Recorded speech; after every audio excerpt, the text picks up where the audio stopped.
The Enchanting of an Earl, Scandalous Spinsters, Book 5, written by Emma Locke, narrated by Marian Hussey.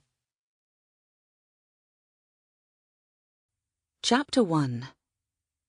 December 23rd, 1814, Gloucester, England.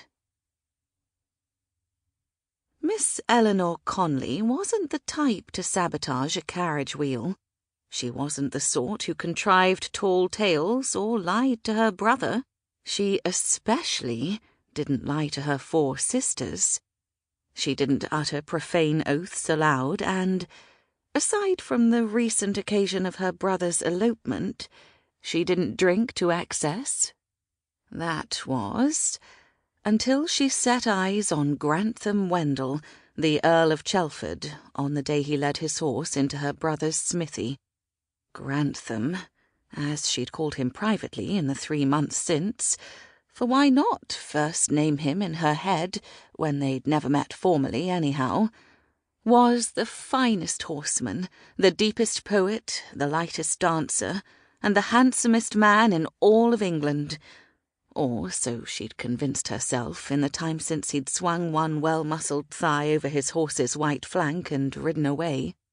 Oh, but she'd known it then, too, even before she'd had the chance to examine her precious gossip rags from London and read the excellent things being said about him.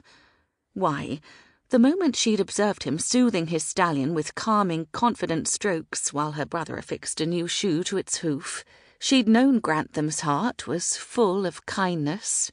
That she'd seen hide nor hair of him since mattered not at all.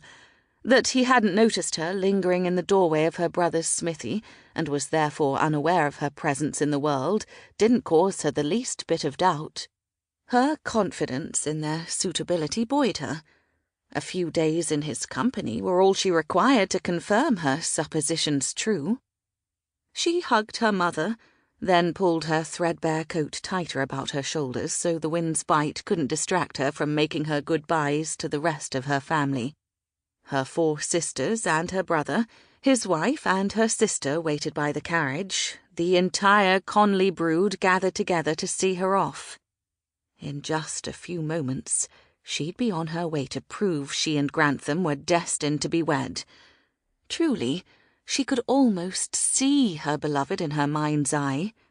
The wave of flaxen hair across his bold brow, the firm jaw chiselled by a sculptor's tool that begged to be traced, the unsurpassed shine of his buttons and buckles.